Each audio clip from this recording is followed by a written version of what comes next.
Grounding a unit like this is not quite what we had in mind. Rather, we'd like to see units grounded according to the National Electric Code, Section 250.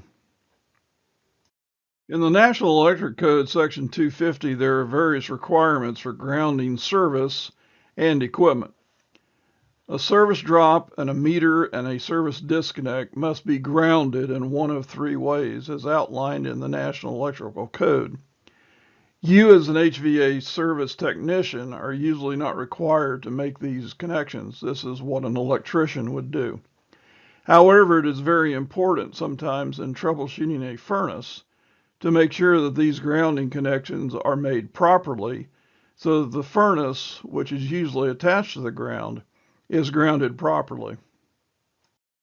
According to most local codes, all piping, gas piping and water piping, needs to be grounded correctly in a home. On most of HVAC equipment, you will find grounding lugs, and each electrical component must be grounded correctly in order to operate properly. In some cases, it is necessary to drive a grounding rod into the ground to make a proper earth ground so that furnaces and other electronic devices operate correctly. While the installation of a grounding rod is usually something an electrician will do, sometimes it has been necessary in our experience for HVAC technicians to install a grounding rod to properly ground a gas furnace. This is primarily necessary on newer furnaces that have electronic controls in them that need a proper ground in order to operate correctly. So why is a good earth ground necessary?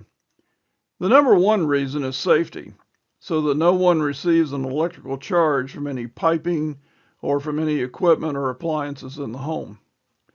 A good ground also protects the equipment and gives high voltage or surges a path to a ground. It also allows the system to work more efficiently. And then it prevents a lot of furnace faults. As we stated, a lot of new furnaces with electronic devices need a good earth ground in order to operate correctly. One call that we get quite often are flame sensor faults, and this is because the flame sensor senses the flame directly to ground. And if there is no good ground, then the flame sensor will fault out. And there are other nuisance lockouts that can be prevented by running a good earth ground. Go to arefco.com for more videos, like, subscribe, and check back every week for new videos.